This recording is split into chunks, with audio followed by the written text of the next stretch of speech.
Hey everybody. So we're going to look at chapter 12 here. Chapter 12, Cultural Exchange in Central and Southern Asia, up to the year 1400. We're really going to cover two major things in this chapter. We're going to look at the Mongols, which really changed world history, and we're going to look at medieval India, medieval Indian period. Much of this chapter covers things we've already covered in previous. Uh, so I'm skipping quite a bit of it. I'm actually skipping, really just covering these two major topics. Oh, and the influence of Islam as well in Asia. Influence of Islam in Asia will also be covered. So let's get into it. So, all right, we start with Chinggis Khan. You've heard the term. You may have heard of Genghis Khan, Chinggis Khan. There's multiple ways to spell it. Same guy. All right. Chinggis Khan, his given name, his birth name was Temujin. Temujin. When Temujin was a boy, his father was assassinated. These are Mongols from Mongolia, Central Asia, Eastern Central Asia. These are nomadic horse people, horse warriors, living off the land, also pastoralists, which means they herded animals. They did that as well. And there are dozens of tribes, dozens of individual tribes across across Central and Northern Asia. His father was assassinated. He didn't get killed himself, which is actually pretty lucky. He got imprisoned, but he wasn't killed. Eventually, he rises to power as a warrior. He earns honor and trust and gets multiple tribes to start following him. Now, again, this is far complicated, but if you want to know a lot more about it, there's books to read and lots of information. But eventually, he wins over other tribes, becomes a leader himself, tribes like the Tartars, the Cariids, and others. Over the next 30 years, his military career, his military courage, his military prowess leads him to conquer and in essence, he creates this confederation of alliances all across Central Asia of dozens of different tribes. Those are just a couple there. There's other Mongol tribes. And in addition, not only from Eastern Asia, all the way into Western Asia, all the way to Turkey. He even gets Turkish warriors to side with him and work with him and trust him. He apparently was a great warrior. He's a conqueror, and he creates this massive, what really starts to be the beginnings of what ultimately becomes the largest empire in history of the world, the Mongol Empire. Um, Warriors of some defeated groups would be annihilated for resistance or for sport. Mongols reveled in violence. I sometimes refer to them as the world's first real international terrorists. They were, while they changed the world or brought the world together simultaneously, they were violent, destructive, murderous. Sometimes they would make warriors, they would simply incorporate warriors. They would simply take over other tribes and incorporate them in. It was really, seemed to play it by ear as every situation warranted, and it worked out well, apparently. In 1206, a gathering of tribal leaders proclaimed Temujin the Great Ruler, which is this title, Chinggis Khan, the head king. King Khan usually ends up referring later to referring to king or leader. So he becomes the great leader of their tribe, the great ruler. As a great ruler, he then also demands that the Mongols start using a language, a written Uyghur Turkish language. This is what becomes the official language of the Mongols. Previous to this, they didn't really have a written language that we're aware of. It seems like probably their entire history was transmitted orally. They simply transmitted their traditions and their religious beliefs from generation to generation orally, which of course was very common. But now that he has a large empire to rule, including many, many cities, many large cities from Asia all the way over to the edge of Europe, we now have to have an official, government, an administration.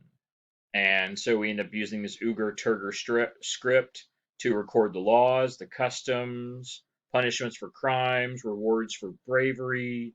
All the records of the Mongols start being recorded in this Turkish language.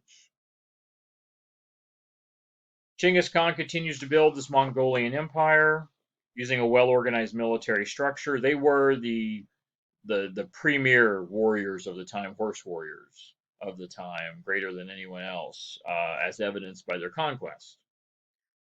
As he spread his empire across Asia, many cities were conquered, even destroyed.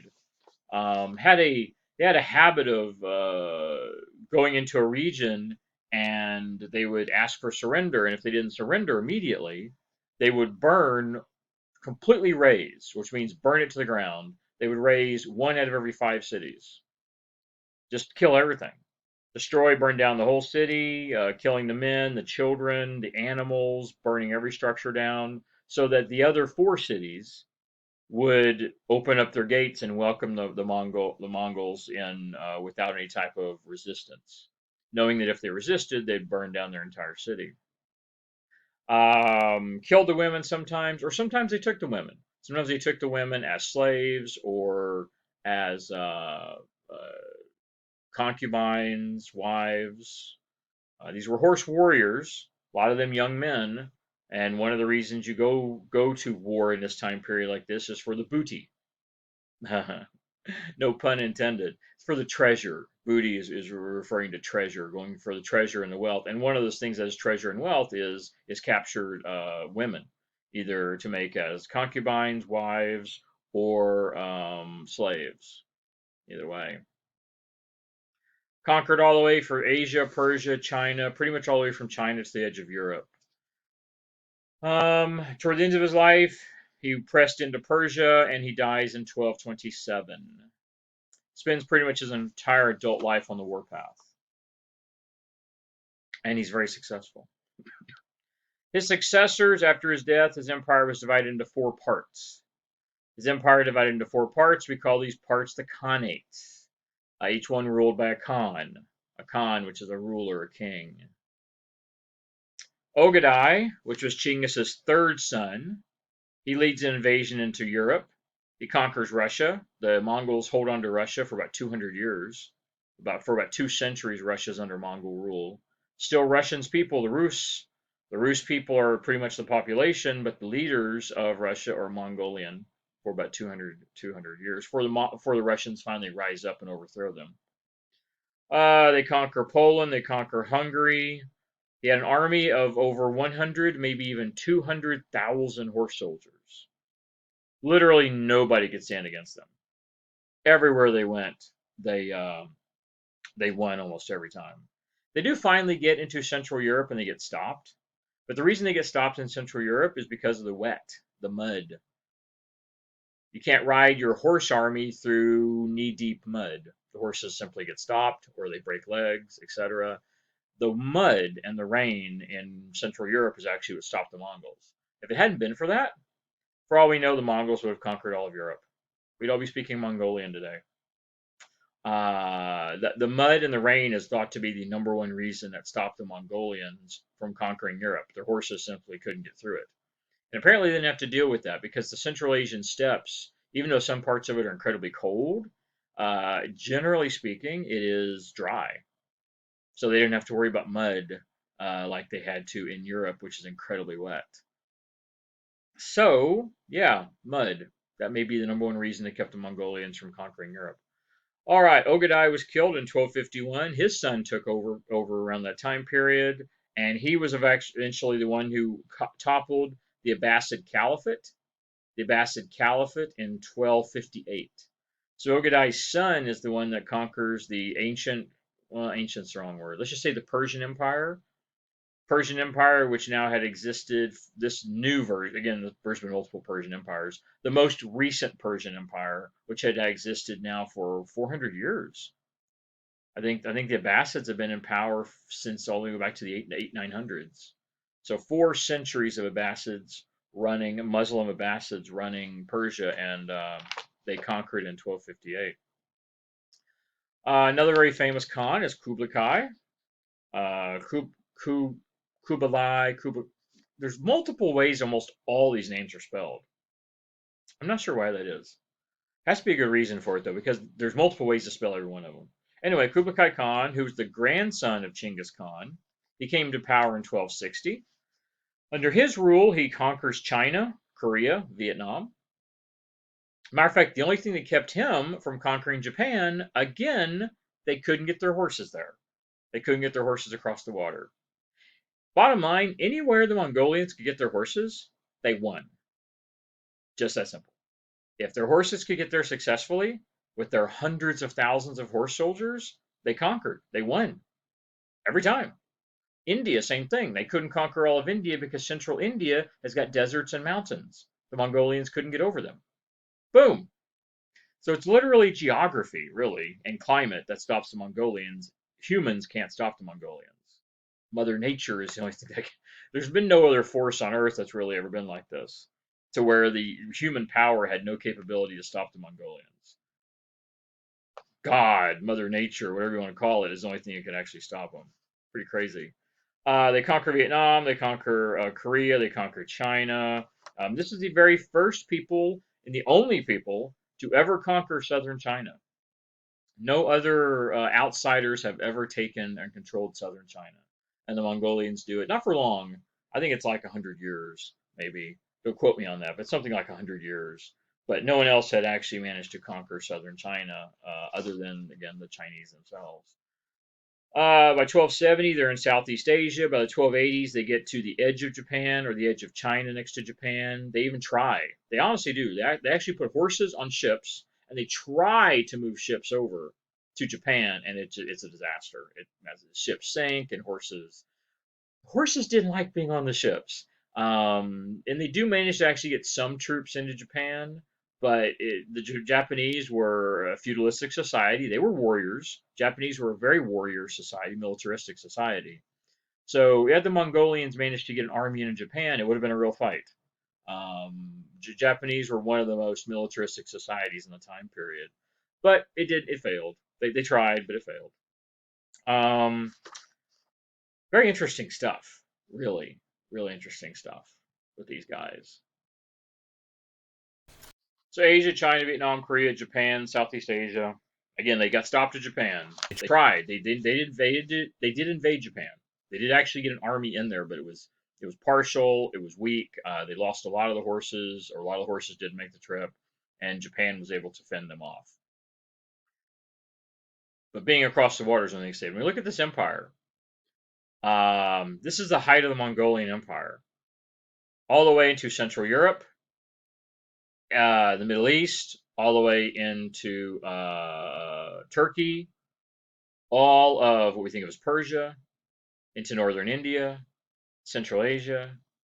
Up here, this is actually Mongolia. This is the capital, Karakorum. That was the capital of this, the largest empire in history of the world, 4 times larger than the Roman Empire. There's never been anything like this. Today, this Mongolia encompasses almost half the countries on the globe, where today in the modern world. Almost 100 countries fall under the banner of this, or close to something like that. 80 or 100 countries fall under this. Is just massive. Anyway, and all the way into China. All the way into China. Pretty massive, pretty crazy. 1258, the fall of Baghdad. This is the fall of the Abbasid, fall of the Abbasid Empire. So we want to look at it for a minute. This may be a discussion question. Look at the differences here. So the Persians, they're Muslim religion, but they're not. Don't get confused. They're not Arabs. Arabs are from the Arabian Peninsula. Persians are from Central Asia. They are not the same thing. Central Southern Asia, I guess. Even though they share religion, the Arabs Muslim primarily, the Persians Muslim some. Remember, Islam generally still stayed more towards the top. In Arabia, in Saudi Arabia, the Arabian Peninsula, just about everybody's Muslim. But once you get outside of Saudi Arabia, or the Arabian Peninsula, sorry, the Arabian Peninsula, generally just the elite upper classes are Muslim. The general population often is not. So the Persians, with Muslim leadership, do eventually fall. And when the Mongols actually become Persian, when they take over or become Muslim, when the Mongols take over Persia, they convert over to Islam. So you see the people in the city here, Muslim, Persian soldiers. So look at the differences here when they're defending this capital of Baghdad. Look at the way they're dressed. Look at what type of armor or not armor they're wearing.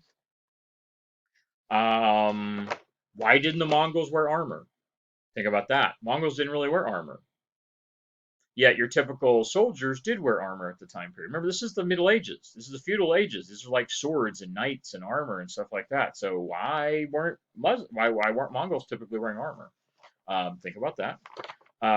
Mongols were excellent as archers on horse. They were excellent archers. Why did the Persians have armor? Why were the Persians? Okay, that's good. I'll leave it with that right there. What difficulties would have the Mongols had trying to attack a city? Think about the Mongols who are horse warriors. How hard would it have been, or how easy would it have been to conquer a city as a horse warrior? Um, might have been challenging. However, what advantages do they have? First of all, they use bows, long-range bows. A long-range, powerful bow could go right through armor. The arrow would pierce right through armor. Okay. Another interesting thing.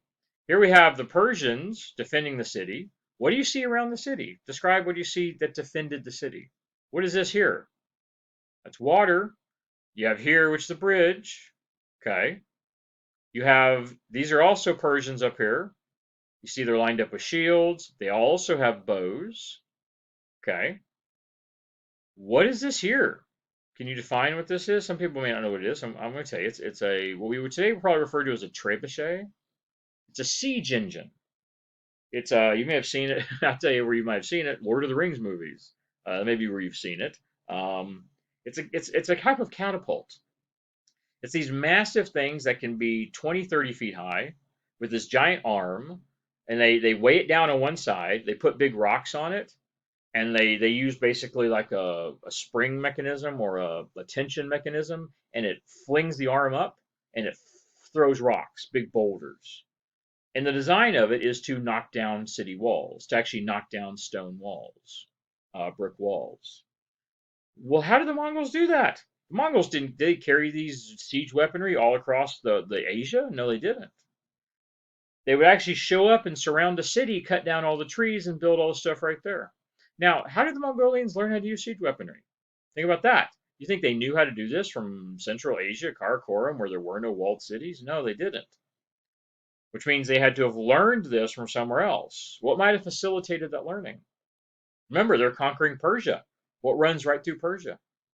The Mongols had actually raided and attacked trade routes for years. That was one of their sources of revenue. That was actually a common source of revenue for any type of horse warriors. Was to raid trade routes. So there you go. Maybe they learn technologies, things like this.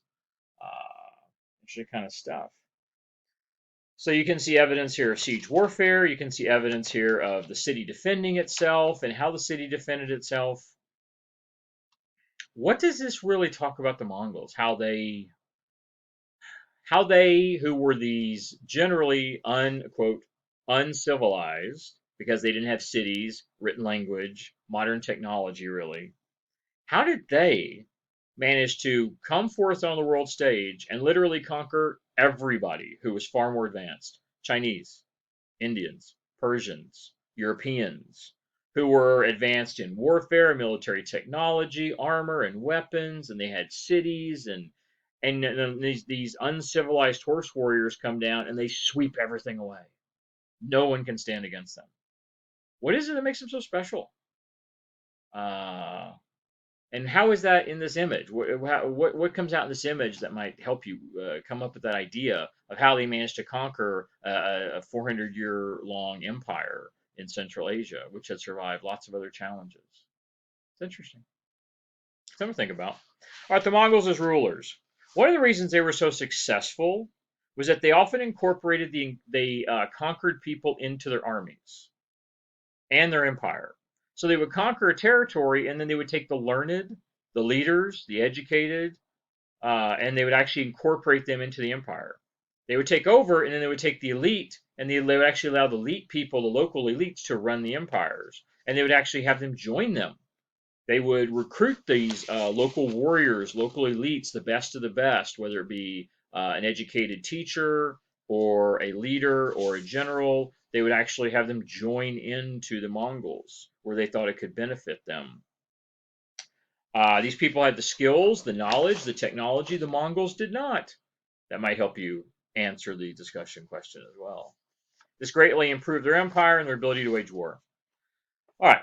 The ultimate goal of the Mongols was booty. That was their ultimate goal. It was about treasure and war, spoils of war. It was about money, goods, lands, women, slaves, servants. That's what it was about. They weren't complicated folks. They came, they conquered, and they wanted all your shit. That's just what it was. It wasn't to grow and create a massive empire. It wasn't to facilitate, worldly knowledge. It wasn't about improving life or like we are superior culturally to you. Those are all kinds of things you hear from conquerors. No, we simply wanted your stuff. You had a lot of shiny stuff and we wanted it. We want your women, we want your gold, we want your cities, we want your money. We want whatever you've got. We want it. And you know what? We can take it.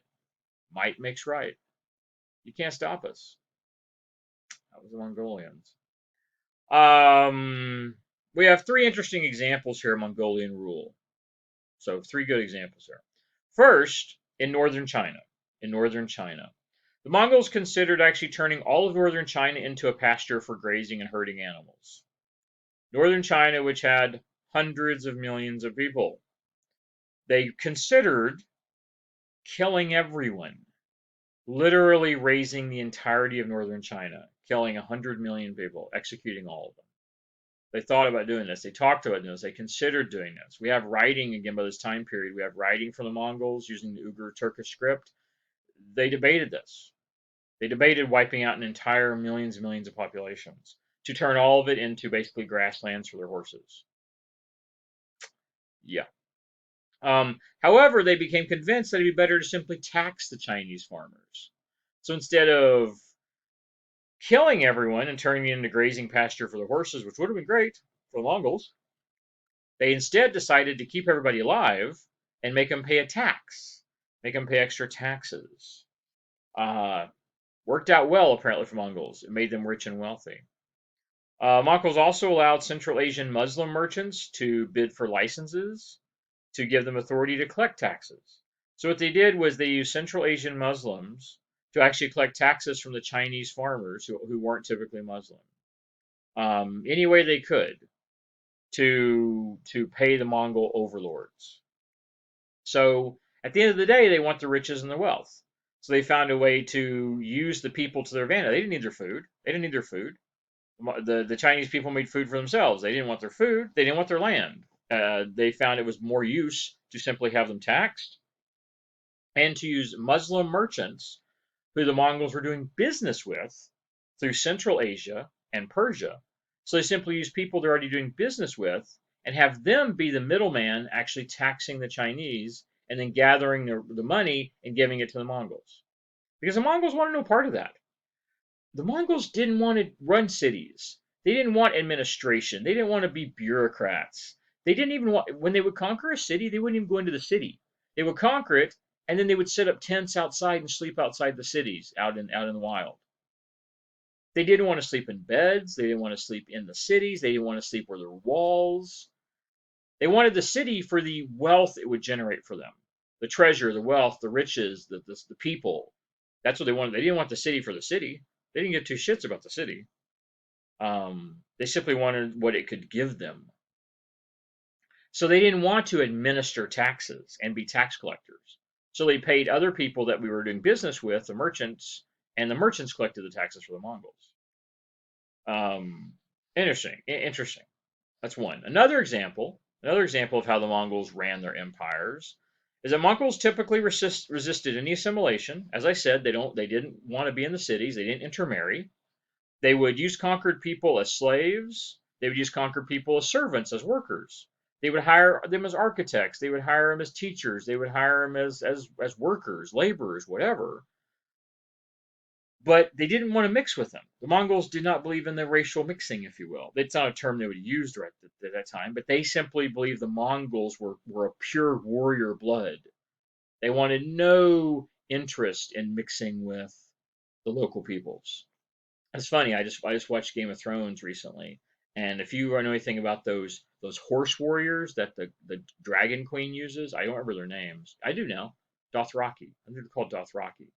If you've ever watched that, they're modeled on the Mongols. They're violent warrior. They only respect strength and power. And she had the strength and power. She had freaking dragons, and she could command dragons, and she couldn't be burned. She was like fire. I mean, she was a queen of dragons. That's like ultimate strength and power. That's all they respected was strength and power. That's all that mattered to them. They didn't care about intellectual capabilities, except in such a way that it would generate revenue for them, that it would benefit them some way financially. They didn't intermarry. The Mongols didn't really intermarry. They would occasionally take women, but they were usually used as concubines or slaves. It did happen as wives occasionally, but generally speaking, women are more likely to be used for sexual purposes, not actually for reproduction specifically. Um, they kept the Mongol language. They kept the Mongol writing. They didn't necessarily adapt into language and writing of the Chinese, for instance. They usually would live in villages and towns and live in tents. They didn't want to live in the cities. They had no interest in living in cities. It's really interesting. So the Mongols don't assimilate, nor do they really allow other people to assimilate to them. They don't necessarily allow other people typically into Mongol society, except for a few select people who had special talents, as I said. So they keep the Mongol writing, the Mongol language.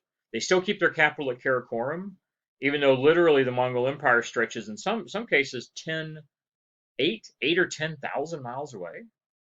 They still keep the capital at Karakoram. They still consider it to be the ancestral capital, if that's the right way to put it.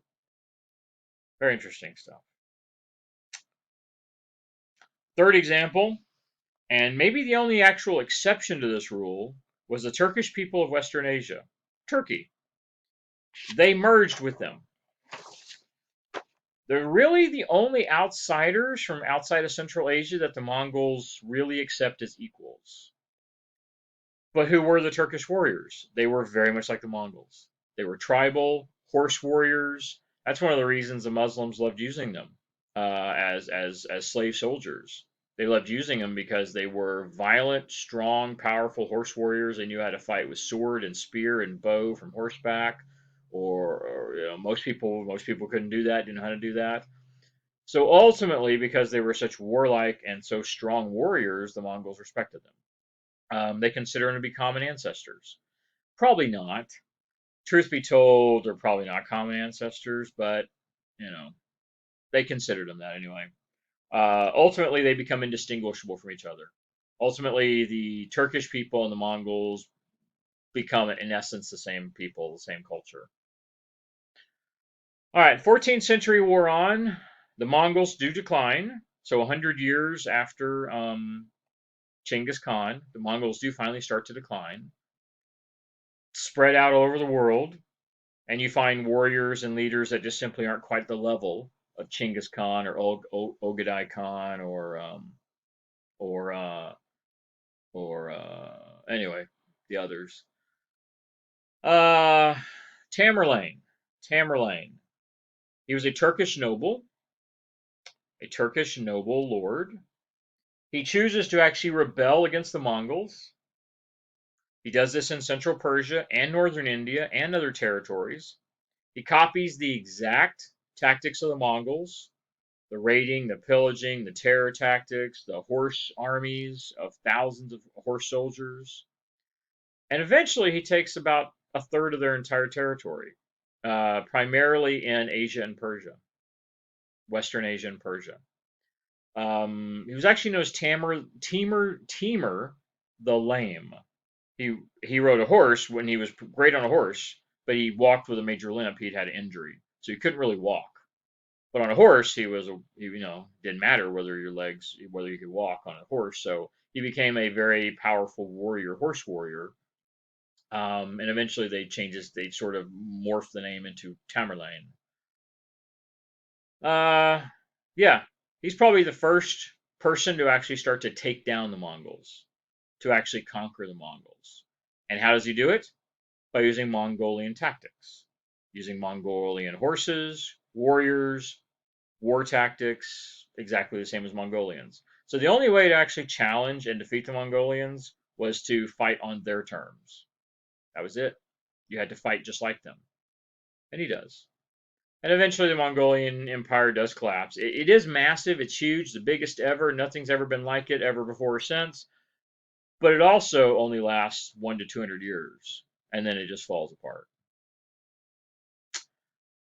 But usually it is. How's that saying go? The bigger they are, the harder they fall? It applies to empires. The only one that might be exception to that would be Rome. Rome really was a massive empire that lasted for, forever. Somehow they held that together. No other empire of that size has ever held together for that long. Life expectancy for successful large empires is usually less than 400 years. The fact that Rome held it together for 1,000 was, pretty crazy. All right, let's move on to the second subject in this chapter, and that is India. I'm going to move me up here. Oof, that's me flying around. No matter where I go on the screen, it's not really going to work out too well. So, with the title up there says India, Islam, and the development of, so I'm assuming you can't read all that, development of regional culture from 300 to 1400. Remember, this is the modern era, the current era. This is, 300 to 1400. That's 600 years ago, the 1400s. So, all right, we'll start with the Guptas, the Gupta Empire. The Gupt Empire, circa 320-480, CA meaning circa, meaning approximately these years. So the Gupt Empire, circa 320 to 480. So after the fall of the Mauryan dynasty, we talked about this several chapters ago. The fall of the Mauryan dynasty, which was in the 2nd century BCE. So Mauryan dynasty fell in the 2nd century BCE. That was 400 years before this. That's 2nd century before the zero, so that's 400 years earlier. For that entire 400-year period, India was not a unified empire. India was, generally speaking, just a bunch of small independent states and kingdoms. A bunch of independent warriors and nobles ruling central and northern and central India. No unified empire until the Guptas. No central rulership. While India was always under the influence of either the Persians, the Chinese, the Greeks, or even the Mongols, it never was really invaded. It never was conquered by any of them. It maintained its autonomy and culture. India, as a whole, was never conquered by anybody until modern times when the British conquered it, just a couple hundred years ago. Uh, so as a whole, even though there were parts of India, like the western part was affected by the Persians and the Greeks. Northern and eastern parts were affected by it and controlled at certain times by the Mongols. Bottom line is, even though the northern region of India was influenced by and even controlled by outside forces for short periods of time, India as a whole was never conquered by anybody, ever, other than the Indian people themselves, at least until the British came along. It maintained its autonomy. And what's even more important is even when there were outside influences of Islam, I'm not going to say Christianity. I don't know if Christianity really had a major influence. But outside forces of Islam, outside forces of Persians, Mongolians, Greeks, etc., the culture of India always remained. Indian culture has remained, it has evolved over the years, but generally speaking, the culture and the idea of what it would be, if you want to use this term, to be Indian, hasn't really changed in over 3,000 years. The culture of India has remained very well intact. It has morphed a little bit with the influences of Hinduism and how Hinduism sort of changed over the years. But really, to be Indian has been Indian really for millennia. And that's probably because they were never really conquered by anyone else. and they were never really forced to assimilate or change their culture. And then you add on top of that, there's such a large population, hundreds of millions of people. Um, yeah, it's interesting. The Gupt Empire was founded by Chandragupta. Chandragupta is, and I don't know which one. I guess maybe I should change what I was going to say, but 'cause I don't know which one because there's multiple Chandraguptas. Sort of as you'll see in like Europe, there'll be like King Henry II and King Henry VIII and King Henry XII, and they do stuff like this. They love reusing the same names over and over. If there was a great king who had a great name 100 years ago, they'll simply use it again. They'll simply change their name to be the name of that great king from before. So Chandragupta was a hero in Indian culture, a great hero, a great king, multiple times. And so this Chandragupta may have simply changed his name to mirror the previous Chandragupta. Um, he brought a period of peace and political unity to large parts of India, and generally he conquers northern and eastern India. Northern and eastern India is conquered by this Chandragupta, which is another, it's all the same. When we say conquer, we say it in such benign terms. You know what conquering means. Make sure you understand. It's not like it's a test question or anything, but we say, oh, he was conquered, he was conquered, he was conquered. You know what conquering means, right? Conquering means mass death, bloodshed, violence, murder, rape, torture, burning of cities, killing of innocents. It makes it sound like such a benign, easy term. Oh, they conquered. We're not in any way glorifying violence here or glorifying all this. It's simply what happened. When they conquer, that means cities burn, people die, innocents die, women, children, people are enslaved, women are raped, people are tortured. It's that way everywhere, no matter when this is done, including in modern times. Including in modern times, when we conquer and take over other places. I mean, look at the United States, Indians. We conquered North America. We killed 95% of all Indians, all Native Americans. Violence, bloodshed, murder, disease. That's what conquering means. Make sure you understand what that means. We gloss over it sometimes, but it means, yeah, you get it. All right. The Gupta's administrative system was not as centralized as others. People paid taxes in agriculture and labor. So it was sort of a decentralized system. They pay taxes in agriculture and labor, in other words, food and work. Distant lands, distant territories that weren't actually under the authority of Chandragupta, but yet still part of India, were usually thought of as vassal states. So these are neighboring. Remember, it was all before Chandragupta conquered much of India. It was all these little independent little states and kingdoms. So he conquers much of it, but some on the periphery are not conquered, but they become vassals. They agree due to they see the power of Chandragupta conquering. They don't want Chandragupta's armies marching in. So they simply send emissaries that say, we submit to your power, we submit to your authority. We'll answer when you call. If you need help, if you need money, if you need us to give you taxes, we will. You don't need to march your armies in here and conquer us. We simply submit to you. And they become vassals. So Chandragupta doesn't have to expend resources and soldiers conquering this particular state. And then the state will in return give taxes, money, resources, maybe give soldiers, food, whatever Chandragupta requests to avoid the raping and pillaging and burning of cities. So much of India was now either directly under his control or vassals of him due to the fact that they didn't want him coming in marching in his armies. So they basically paid him off to stay out in some ways.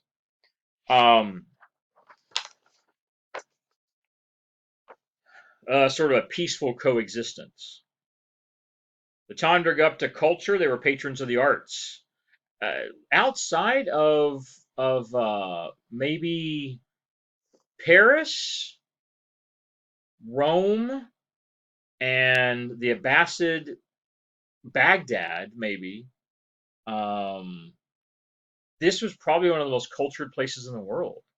And I'm not saying it's better or greater. I'm saying it's comparable to the kind of culture we see: poetry, mathematics, religion, science, schools, learning, universities, education, all this kind of stuff. It's probably just as comparable as what we see happening in Baghdad or Rome or Paris. Um, it's impressive. It really is. Really important. Epic poetry, including romance, popular tales. They were patrons of the arts, statue. I mean, look at that artwork right there. You see it right here. Look at this. This is beautiful. It's gorgeous. I mean, incredible detail. It's beautiful sculptures. This was actually, I guess these would actually technically be reliefs. A relief is where you actually carve an image into stone. It's not separate. They're actually part of the stone. You just sort of carve a 3D image into the stone. It's a relief image. Beautiful stuff. Um, Coinage down here. You see coinage down here with the king's face on it. Hopefully he looked better than that in real life, because that's pretty freaking damn ugly right there. But it's old coin. Um, anyway, popular stories, romance tales, mathematics, Arabic numerals, and zero were developed in the region. Much of modern mathematics comes out of India. Uh, the idea of zero and the Arabic numbers, which are our numbers. We use Arabic numerals as our numbers: 1, 2, 3, 4, 5, 6, 7, 8, 9, 10. That is Arabic numerals. That really comes out of this area. Much of what Europe's science is really learned or borrowed from Asia. China, Asia, India, the Muslims. Bottom line, it is. Um, Much of what Europeans advanced and had is they simply borrowed or stole from others. Not uncommon. Don't get me wrong. Anyone would have done it. You always want to. You always want to. If you learn something new that someone else does, you think's better. You do it. You incorporate it into your society. Everyone does that. Religious tolerance was employed. We see Buddhism, Hinduism. We see Christianity. We see Judaism. Primarily Buddhist and Hindu at this point in time is generally allowed to coexist. Clearly, though, India is a Hindu territory. It's primarily Hindu. But you do actually see Islam in the western part, and that becomes a problem in later years. But Islam is, we're going to get more into that in a minute, a little more about Islam and the challenges Islam and Hinduism have. It gets so bad, eventually they practically go to war over their religious beliefs. The White Huns, known as Xiongnu, I think we've actually mentioned them before. These are from Central Asian plains. They eventually bring down the collapse of the Gupt Empire around 480 as part of the Hun invasions across Asia. So these White Huns, not to be confused with the Mongols. Don't get me wrong, they look the same. They really do. If you look at them as a uneducated observer, they're horse warriors. They use spears and bows and arrows, and they come from Asia. What's the difference? Ultimately, the Huns are just a different tribe, just a different tribe that really come from more central, while the Mongols really come from more eastern Asia. Eventually, they bring down the Gupt Empire around 480, approximately. Here we have the invasions of the Huns. They come in around 450. They invade this green area, which is, we consider this to sort of be the Gupt Empire. Western India, Eastern India. And once you get down here into southern India, these are vassal states. The empire was really focused up here. These are generally vassal states down here. And then, of course, you have this part down here, which is not conquered. Big problem with that, and one of the reasons it probably isn't, is you don't see it on the map. You have a massive mountain range here in central India, and you actually have a big desert in here too. So you have a desert and a mountain range, which is, at that time period, that was oftentimes armies couldn't get past deserts and mountains. Natural geologic defenses kept southern India safe, I suppose, if you want to put it that way. All right, India's medieval age. First encounters with Islam. So after the end of the Gupt Empire, India remains fragmented into smaller states, no real empire taking control of it all. These political divisions really help establish regional cultures, regional languages. Still, the religious system, the caste system, remains the same. Religion and the caste system we've talked about before. I'm not going to rehash it or go over it again. Hindu, we've talked about Hinduism, we've talked about Buddhism, we've talked about the caste system, so I'm not going to go over it again. But generally speaking, this caste system and Hindu are really connected. They're not necessarily one and the same, but they become so interconnected that it's hard to differentiate between Hinduism and the caste system. Hinduism is not just religion for Indian people. It's really their culture. It is not just religion. It's actually it's really their culture as well. Is really tied up into the caste system and into Hinduism more so than just simply religion. Separation of lands into small states also made India very vulnerable. So India has all this political division. However, again, the culture is the same. The religion's generally consistent. So even though India again falls into a group of really into a scattering of small states and territories, after Chandragupta's 150 years of control, the empire's 150 years of control, still culturally Indians are Indians. From the 8th to the 11th centuries, we see Arab conquerors, we see Turkish conquerors coming in from Central Asia, Western Asia, the Muslims, the Persians, the Arabians. We see the Turks come in. We see the western region of India under the control of the Arabs and the Turks. Northwest India, the Punjab region, Indus Valley. This is all pretty much the northwestern corner. And why this is significant is because that today is not really India. What is that today? Anyone know? What is that region today? Some of you might know. That is Pakistan, which is a Muslim country. So that region is invaded by Arab and Turkish conquerors and Persian conquerors who are primarily Muslim by this time period.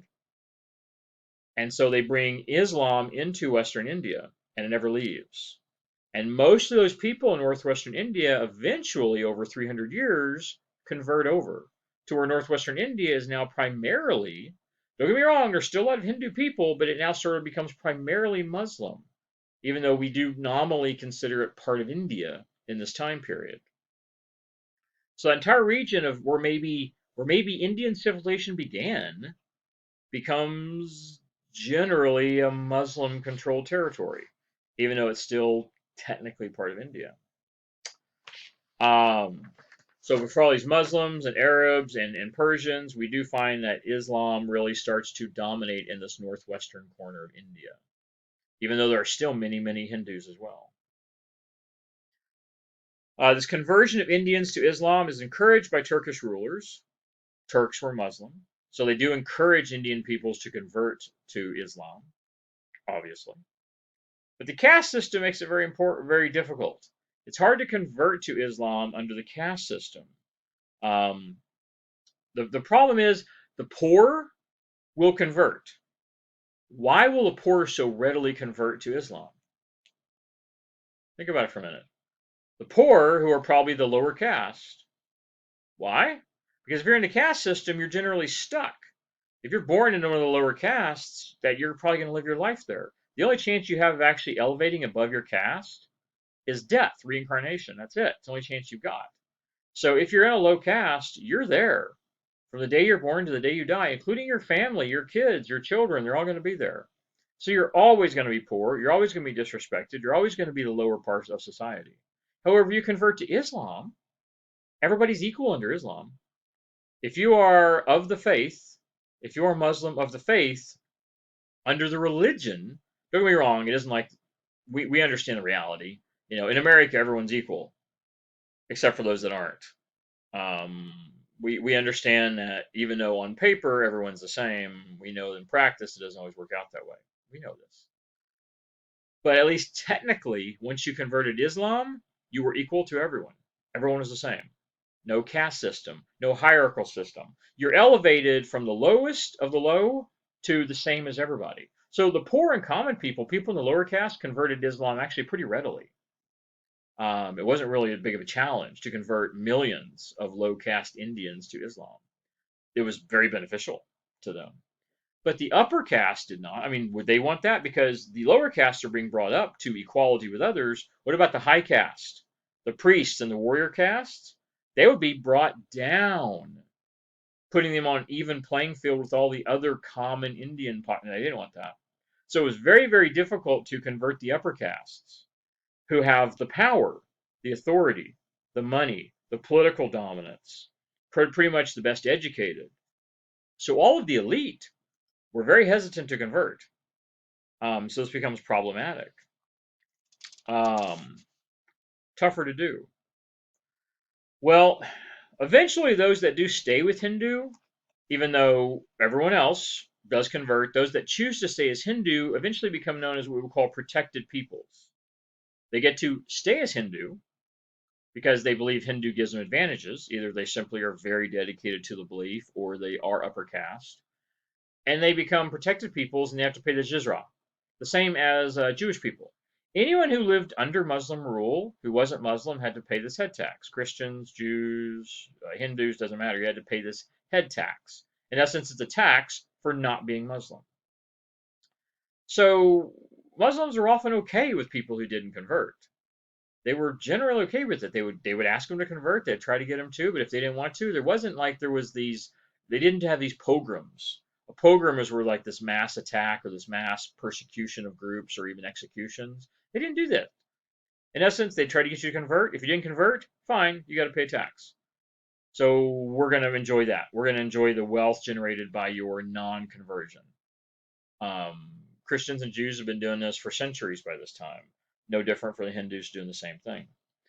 Um, Generally speaking, it does seem like most Muslim leaders in the northwestern corner of India, and we end up having some kings and rulers up there. Generally, northwestern India becomes ruled by Muslims, even though there are still millions of Hindus. They generally leave the Hindus alone. As long as they pay their tax and they pay their tribute, they simply let them continue to worship and have their lives as they want, generally speaking. Generally, autonomous rule for those peoples. All right. Over these centuries, Islam gains a strong hold on northern India, northwestern India. The biggest attack on Buddhism in here actually comes from Islam, not Hinduism. There have been times in Indian history when Hinduism had directly gone against Buddhism. We even know for a fact, we've discussed it, that Hinduism actually changes. It morphs into a new type of religious belief and societal belief specifically in response to Hinduism. Pardon me, Buddhism. So we know that Hinduism back in like the 5th century, 5th century BCE, completely changes. And their entire Hindu system changes, it evolves specifically in response to Buddhism, which was becoming popular. So Hinduism changes, so it's more popular to sort of stop the growth of Buddhism. Well, generally speaking, Buddhism and Hinduism had lived peacefully coexisted in India now for centuries. Most people are Hindu, but they had managed to coexist generally peacefully. Well, Islam had a real problem with it. Islam did not like the Buddhist beliefs, and so it tries to destroy Buddhism anywhere. In essence, it tries to wipe out Buddhism completely. It finds it as a challenge. It sees it as competition for Islam. Um, why did it not see competition with Hinduism as much? We don't think it's that. We don't think it necessarily saw that there wasn't competition with Hinduism because there was. We believe that because the vast majority of Indian population, almost all of India, was Hindu, that Muslim leaders used caution and believed it would not be wise to make war on Hindus. Because bottom line, you've got hundreds of millions of Hindus. You did not want to make an enemy of all of India. So they generally peacefully try to coexist with Hinduism, believing it's in their best interests. Hindus are going to pay their taxes. Hindus are going to comply. Again, Hindus are generally okay with it too. As long as Hindus are left alone and all they have to do is pay this small tax, and it really isn't a huge tax. they have to pay this tax, they're generally left alone. So Hinduism and Islam coexist generally peacefully. And I say generally because there's always issues, there's always conflicts, there's always this or that, but generally peacefully. But because Buddhism is a minority, Buddhism is a much smaller group. Buddhism is maybe less than 10% of the population, maybe even less than that. Islam believes it can eradicate Buddhism without causing a major uproar because the historical history of Hinduism and Buddhism had always been tense. Hinduism and Buddhism had had multiple conflicts in Indian history. So they had this sort of this tenuous relationship already. So Muslim leaders realized that they could eradicate Buddhism and Hindus would continue to fall in line, generally speaking, and they do this. They start burning Buddhist monasteries. They start executing Buddhist monks. Um, it becomes pretty brutal, actually. Uh, it's really weird. It's really weird. Nothing funny about it, but it's weird. For 1,000 years, Buddhism and Hinduism had been at odds with each other. They found a way to peacefully coexist. It wasn't until Islam comes in that Buddhism is actually removed from India. Muslims actually pretty much eradicate Buddhism in India. It's almost completely gone by the 13th, 14th century. Buddhism monasteries are gone, Buddhist monks are gone. Buddhism is almost non existent in India. And yeah, I'm sure not completely, but generally non existent. Buddhism moves to Eastern Asia, Southeast Asia. And that's where it is today. Most Buddhists in the world today are Southeastern Asia. So that is where it migrates there. It migrates literally to the other side of India to escape the Muslims, to escape Muslim persecution. For 200 years, Muslims burned every monastery, they killed monks, they found their number one threat in India wasn't the rulers in India, it wasn't Hinduism, it was Buddhism. Um, Buddhist monks, I'm not going to say it's fair to say they brought this on themselves, but while Hindus generally seem to submit to Islamic rule in northwestern India, and bear in mind this is really only western and northern India, Buddhists did not. Buddhists had not really do this. Buddhist monks didn't want to pay the taxes. Buddhist monks didn't want to work for Muslims. They didn't want to work and do labor because one of the ways you pay taxes is money, but the other is labor, or you give food and crops. You give agriculture. They didn't want to do any of that. Buddhist monks had managed to live sort of peacefully with Hindus for years, and the Hindus didn't require them to do these things. And the Islamic leaders coming in expecting him to do this, they didn't want to do it. So again, it's not fair to say they brought it on themselves, but the fact that they were resistant to Islamic ruling and unwilling to submit to the Muslims is one of the reasons they were eradicated. It's really interesting. South and Southeast Asia in the 13th century. Um, these are different territories. These are different states. Kashmir, Ladakh up here. This region here. These are generally different areas, different regions. Pagan, Sukhothai, Luva, the Khmer Empire. And so we have Buddhism, which was in northern India, with the influence of Turks and Persian Muslims up here. We see Buddhism being eradicated in northwestern India, and that's where it was mostly, was northern India, and ends up moving over here to Southeast Asia, which is today where most Buddhists are in the world, Southeast Asia.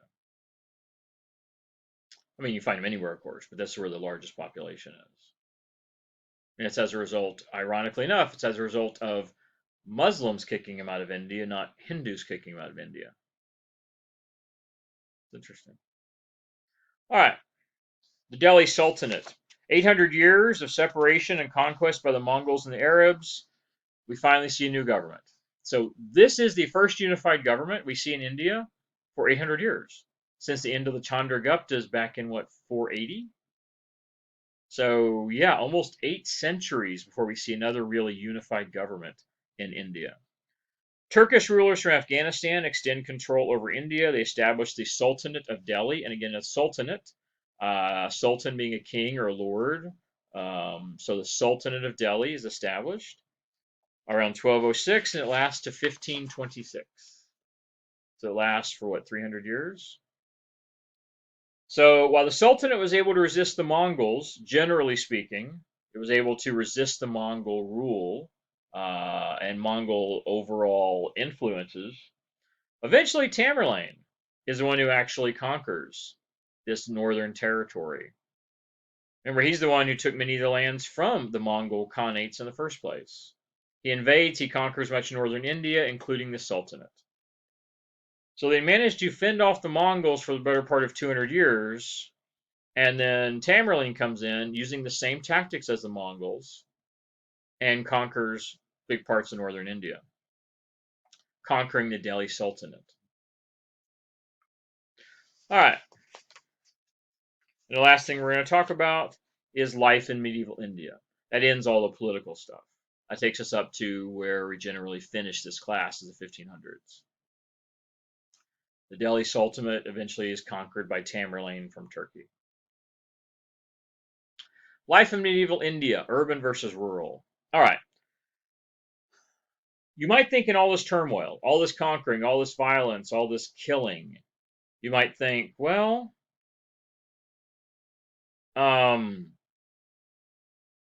would be chaotic, life would be unstable. I'm sure it had elements of that, I'm sure. But really, ultimately, it wasn't. There's a song that came out, I don't know, years ago. One of the lines is, meet the new boss, same as the old boss. It's probably something from the 70s.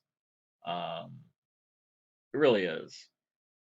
The truth be told, the culture remains the same, life remains the same. If you're a typical farmer, your life doesn't really change. Whether Tamerlane's in charge, an Indian lord is in charge, Muslims are in charge, you're still working the farm every day, paying your taxes, raising your families. I mean, life and culture doesn't really change much for the majority of Indian peoples. No matter who's in charge, no matter what king or empire or political authority, whether it's a unified state or a bunch of confederate states, confederation, it doesn't really matter. Really, the new ruler all meant was you got to pay your taxes to a new person, but it's really about the same thing. No real change for the common person. It was generally a peaceful and prosperous society based on agriculture in rural areas and trade in urban areas. So generally a peaceful, consistent, prosperous society with urban areas being focused on trade and commerce markets, and the rural areas entirely focused on agriculture. Agricultural production, farm to village life were the norm for most people. The vast majority of Indian people were simply agricultural workers, farmers. Cereal crops, that's like wheat, grains, things like that. Peas, beans, typical animals, cows and ox. Crops usually farmed with plows, ox. Livestock was important. Cattle was important. Cattle had a religious significance in Indian society, still does. Cattle were used for plowing and milk, not for meat. You couldn't kill cows. It was I don't know if it was against the law. It was against Hindu belief, though. I can't say specifically what the punishment was for it, but it was bad. You were not to kill cows. They were held religiously significant. So you could use them, you could milk them, but you couldn't eat meat. You couldn't eat beef, I guess. You couldn't eat beef. I'm not going to say you couldn't eat meat. You couldn't eat beef. Um, so cows were used a little differently here than in most places. So they could be used for labor. They could be used to pull things. They could be used as basically a pack animal or pull plows maybe, but you simply couldn't kill them and eat them as due to religious beliefs. All kinds of specialized trades and craft guilds. Really, much of this looks just like Europe. Medieval ages and medieval ages. We're not talking about Japan yet. Japan, I think, is next week. Same kind of stuff. It's really interesting how this idea of trade and craft guilds and medieval society develops very similarly in Europe, India, and Japan. Places separated by thousands of miles. So the question has to become, did they learn this from each other on the trade routes? Possible. Or is this just sort of a natural step in human societal evolution? Is this just simply would have normally happened no matter what? I don't know. But we do see it develop independently in Europe, Asia, all the way to the edge of Japan, which I don't know if Japan was even really connected to the trade routes. The trade routes went to the edge of China, but you're talking about thousands of more miles to Japan. And they weren't sailing ships around over there yet. That's still a little ways off. So I'm not so sure. But we do see this type of medieval society, very similar, develop in many places, many disparate places. It's very interesting.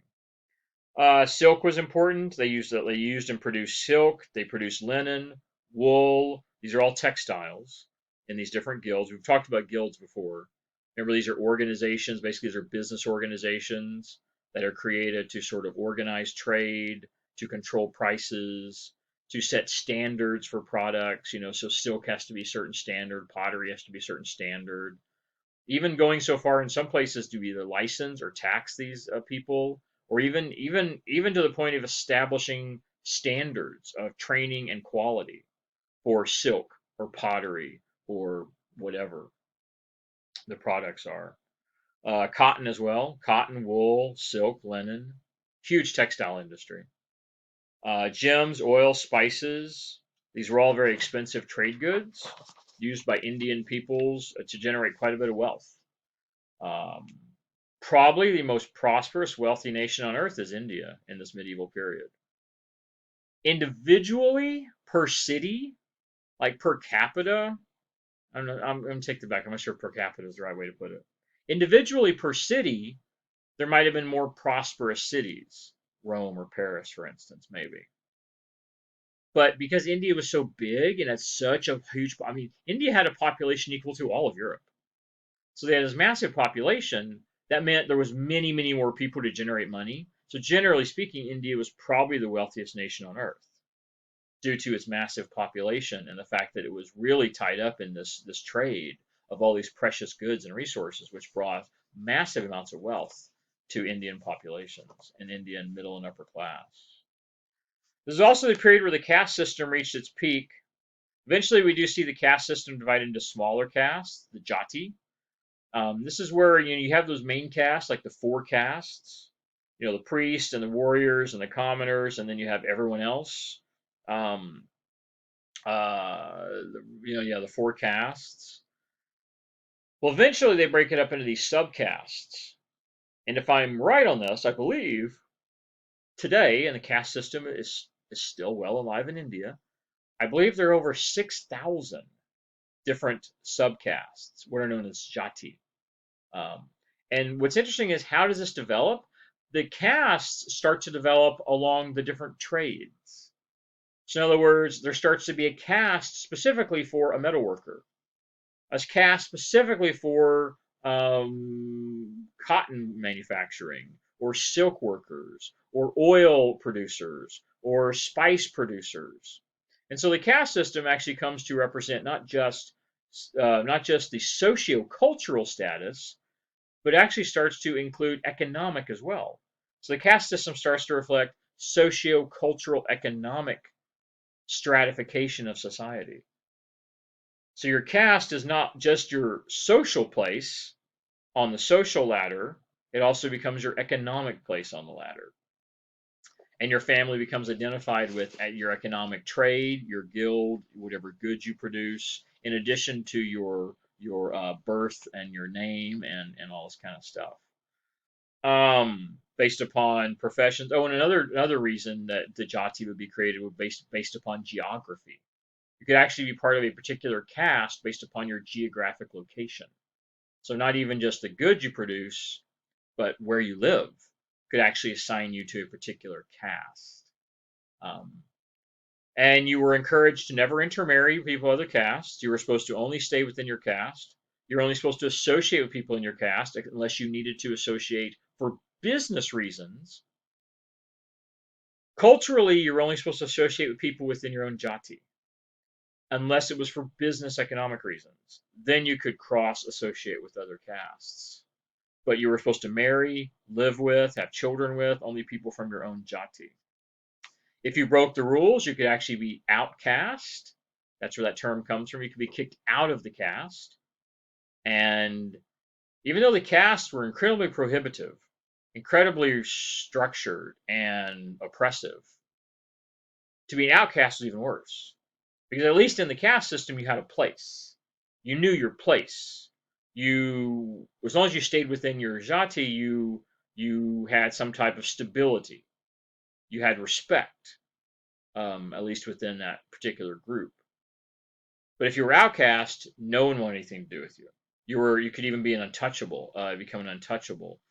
Maybe you have to do the work of the untouchables. Remember, the untouchables are those that deal with animal fluids, bodily fluids, human bodily fluids, waste, blood.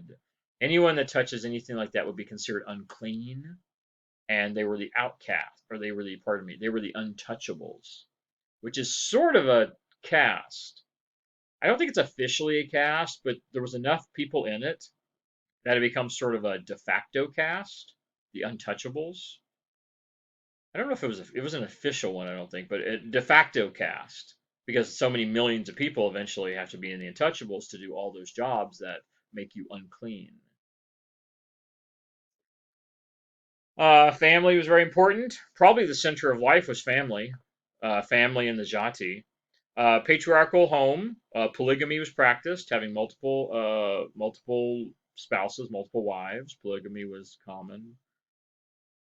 But still, patriarchal male-led society. Poor children went to work as soon as they were able. There was no education for the poor. If you were in the lower caste, there was no bad education. Your job was to produce. In lower caste, your job was entirely production of goods, labor, whether it's building or farm products or whatever. Your job was to produce. So children, as soon as they were old enough, started working. Wasn't about education. There really was not about that. Wealthy children to be educated. If you're wealthy, you're good. You're good to go. If you're in the upper caste, you're good, of course, but that's the same way everywhere. The male child was most important. Female children were seen as burdens, and it was also common in the society for female children to be exposed. What that meant was, remember what it means. They would simply take the child out into the open, leave it out in the woods, put it and yes, they did this, put it on a basket in the river, and just let it float down the river, leaving it in the hands of the gods, or some other person's going to pick it up. Or we also know India had probably millions of of um, of what's the word? Wow, totally blanked. Anyway, orphans. Thank you. Millions of orphans. Um, yeah, yeah. Attention was all on the male child. We also know child wed was a common thing to do, where they would wed girls as young as 5, 6, 7 years old. They would marry them off because virginity and purity was held to the utmost. No man would ever marry a woman who was impure, and not just talking about untouchable here. We're talking about impure, meaning she had been deflowered. She wasn't a virgin any longer. So they would marry the girls off as young as 5, 6, 7 years old.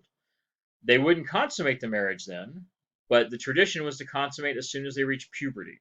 So as soon as they reached puberty, they would consummate to ensure that it was now your woman, your wife, your child, which means, yes, they would often, adult men, 20, 30-year-old men would have sex with 12-year-old girls. That was a standard.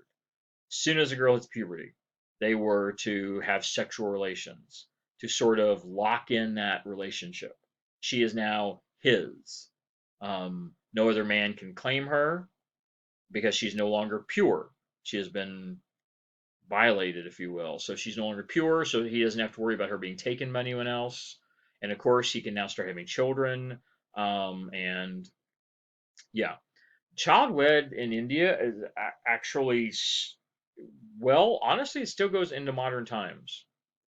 Child wedding is still a thing that happens in India in modern times. It's not quite this young, but even in modern times, child wedding is still a tradition in rural India. It still happens, yeah, even today. Um, Widows were kept apart from society. If you were a widow, you were seen as you were seen as a how to put it. Simplest way to put it, you were seen as a burden.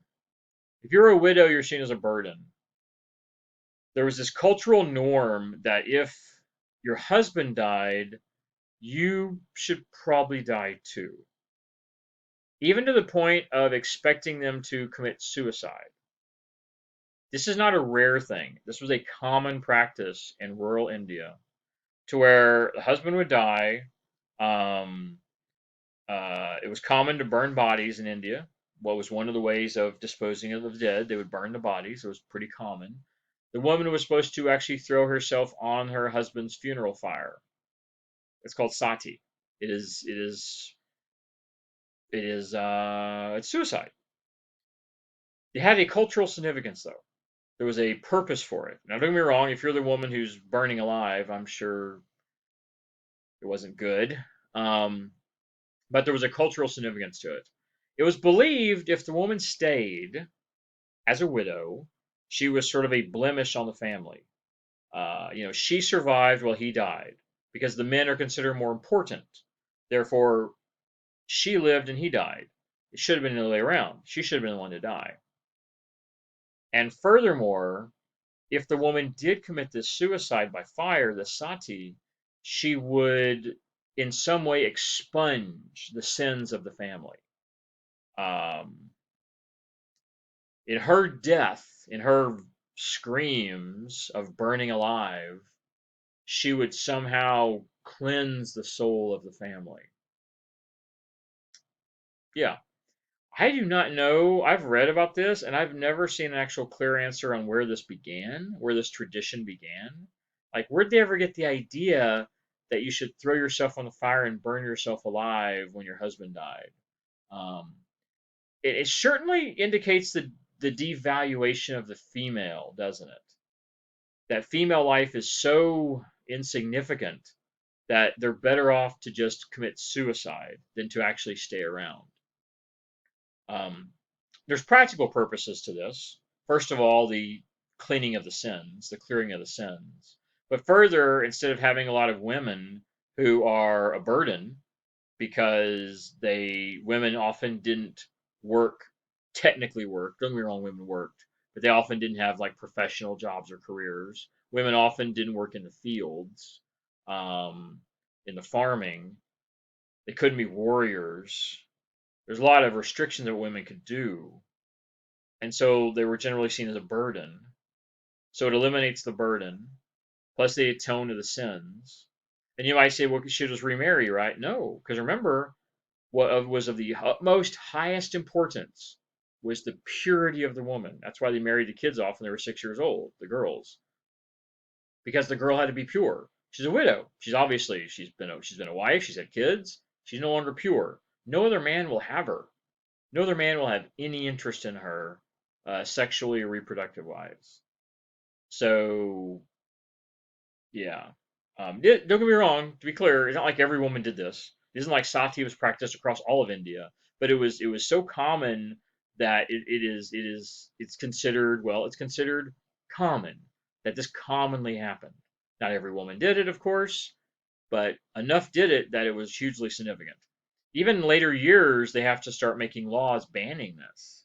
They do eventually make laws banning sati. But pretty recently, only within, I don't know when was it though. Don't quote me on this, but like the 1800s? Like the 1800s is when they actually start to ban this practice. Um, all right, look at this image. What do you see? Another good discussion question. What do we see here? Um, well, there's a title at the bottom. Excuse me. Men at Work. It's a good band, by the way. Lots of good music from the 80s. Men at Work. All right, what are the activities depicted in this? What are the activities you see in this? Look at all the things. What are some things you can identify? I know they're difficult maybe, but try to identify some of the activities you see in this image. Men all over the place. You see men carrying things, hauling things, picking up things, making things. Um, so think about the images you see. You see containers, you see poles, you see pouring of water. You see this guy here is raising something above his head. What do you think this is? He's got above his head here. What's that look like? Uh, and what does this represent? Men at work means what are these guys doing? What part of Indian society do they represent? Think about this. Just sort of compare this and think what, pardon me, what does this say that they think is important? Whoever creates this imagery, creates this sculpture, this what do they think is important in Indian society? Seems pretty obvious, really. This is what most people did. Also, how many women are in this? I know it's hard to tell, but I don't believe there's any. I don't believe there's any women in this. Women did not have a role in farm production, really. I'm sure there's times when we worked in the fields, but generally speaking, women were not supposed to be out in the fields working. That was men's work. It's very interesting. All right, that's it for the chapter. Sort of a shorter chapter. Thanks for going through with me. Peace out.